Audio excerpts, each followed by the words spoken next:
Fratelli Tutti, lettre encyclique du pape François, chapitre 7, suite. La vraie victoire, numéro 244.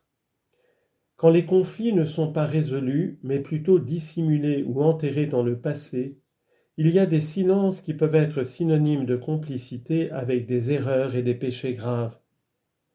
Mais la vraie réconciliation, loin de fuir le conflit, se réalise plutôt dans le conflit, en le dépassant par le dialogue et la négociation transparente, sincère et patiente.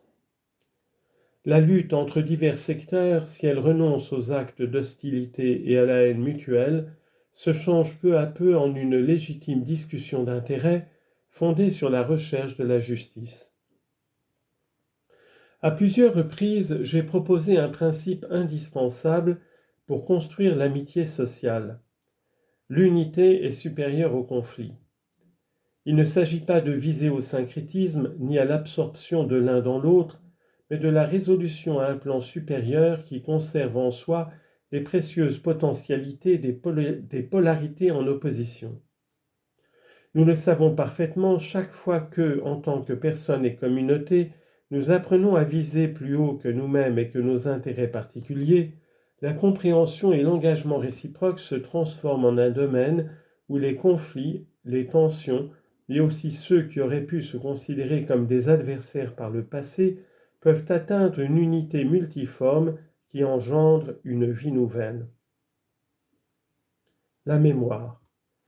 On ne doit pas exiger une sorte de pardon social de la part de celui qui a beaucoup souffert injustement et cruellement. La réconciliation est un fait personnel et personne ne peut l'imposer à l'ensemble d'une société, même si elle doit être promue. Dans le domaine strictement personnel, par une décision libre et généreuse, quelqu'un peut renoncer à exiger un châtiment. Confère Matthieu 5, versets 44 et 46. Même si la société et sa justice le demandent légitimement. Mais il n'est pas possible de décréter une réconciliation générale, en prétendant refermer par décret les blessures ou couvrir les injustices d'un manteau d'oubli. Qui peut s'arroger le droit de pardonner au nom des autres ? Il est émouvant de voir la capacité de pardon de certaines personnes qui ont su aller au-delà du mal subi. Mais il est aussi humain de comprendre ceux qui ne peuvent pas le faire. Dans tous les cas, ce qui ne doit jamais être proposé, c'est l'oubli. La Shoah ne doit pas être oubliée. Elle est le symbole du point où peut arriver la méchanceté de l'homme quand, fomenté par de fausses idéologies, il oublie la dignité fondamentale de chaque personne qui mérite un respect absolu, quel que soit le peuple auquel elle appartient et la religion qu'elle professe. Pour la rappeler, je ne peux pas ne pas répéter cette prière. Souviens-toi de nous dans ta miséricorde.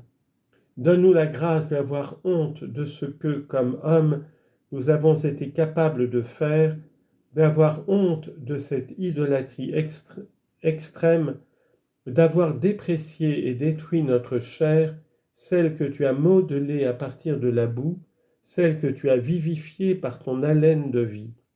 Jamais plus, Seigneur, jamais plus. On ne doit pas oublier les bombardements atomiques d'Hiroshima et de Nagasaki. Une fois encore, je fais mémoire ici de toutes les victimes et je m'incline devant la force et la dignité de ceux qui, ayant survécu à ces premiers moments, ont supporté dans leur corps de nombreuses années durant les souffrances les plus atroces et dans leur esprit les germes de la mort qui continuaient à consumer leur énergie vitale. Nous ne pouvons pas permettre que les générations présentes et nouvelles perdent la mémoire de ce qui est arrivé, cette mémoire qui est garantie et encouragement pour construire un avenir plus juste et plus fraternel. On ne doit pas non plus oublier les persécutions, le trafic des esclaves et les massacres ethniques qui se sont produits et qui se produisent dans plusieurs pays, ainsi que tous les autres faits historiques qui nous font honte d'être hommes.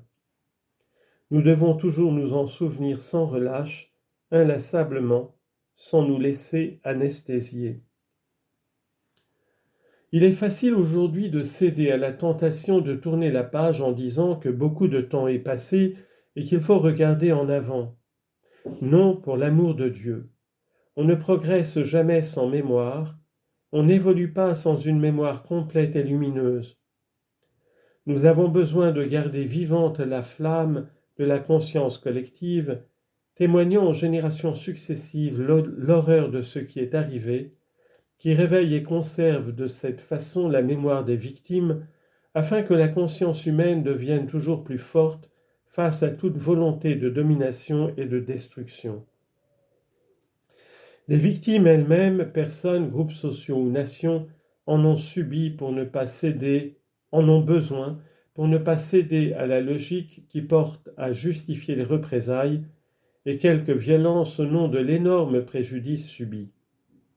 C'est pourquoi je ne me réfère pas uniquement à la mémoire des horreurs, mais aussi au souvenir de ceux qui, dans un contexte malsain et corrompu, ont été capables de retrouver la dignité et qui, par de petits ou grands gestes, ont fait le choix de la solidarité, du pardon, de la fraternité. Il est très sain de faire mémoire du bien. Pardon sans oubli. Le pardon n'implique pas l'oubli. Nous disons plutôt que lorsqu'il y a quelque chose qui ne peut en aucune manière être nié, relativisé ou dissimulé, il est cependant possible de pardonner. Lorsqu'il y a quelque chose qui ne doit jamais être toléré, justifié ou excusé, il est cependant possible de pardonner. Quand il y a quelque chose que, pour aucune raison, nous ne pouvons nous permettre d'oublier, nous pouvons cependant pardonner. Le pardon libre et sincère est une grandeur qui reflète l'immensité du pardon divin. Si le pardon est gratuit, alors on peut pardonner même à quelqu'un qui résiste au repentir et qui est incapable de demander pardon. Ceux qui pardonnent en vérité n'oublient pas, mais renoncent à être possédés par cette même force destructrice dont ils ont été victimes. Ils brisent le cercle vicieux, ralentissent les progrès des forces de destruction. Ils décident de ne pas continuer à inoculer dans la société l'énergie et la vengeance qui, tôt ou tard, finit par retomber une fois de plus sur eux-mêmes.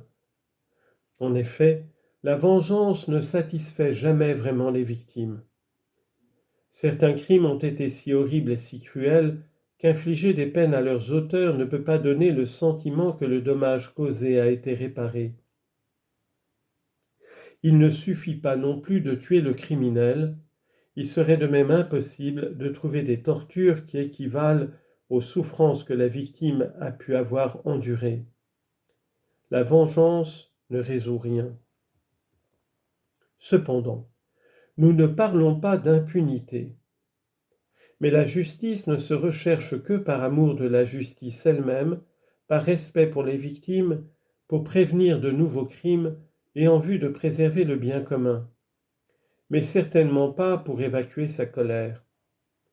Le pardon, c'est précisément ce qui permet de rechercher la justice sans tomber dans le cercle vicieux de la vengeance, ni dans l'injustice de l'oubli. Quand des injustices sont commises de part et d'autre, il faut clairement reconnaître qu'elles peuvent ne pas avoir la même gravité ou n'être pas comparables. La violence exercée par les structures et le pouvoir de l'État n'est pas au même niveau que la violence perpétrée par des groupes particuliers. De toute manière, on ne peut pas demander que l'on se souvienne uniquement des souffrances injustes d'une seule des parties. Comme l'ont enseigné les évêques de Croatie, nous devons à toutes les victimes innocentes le même respect. Il ne peut y avoir ici différence raciale, confessionnelle, nationale ou politique. Je demande à Dieu de préparer nos cœurs à la rencontre avec nos frères au-delà des différences d'idées, de langue, de culture, de religion. Demandons-lui de oindre tout notre être de l'huile de sa miséricorde qui guérit les blessures des erreurs, des incompréhensions, des controverses. Demandons-lui la grâce de nous envoyer avec humilité et douceur sur les sentiers exigeants mais féconds de la recherche de la paix.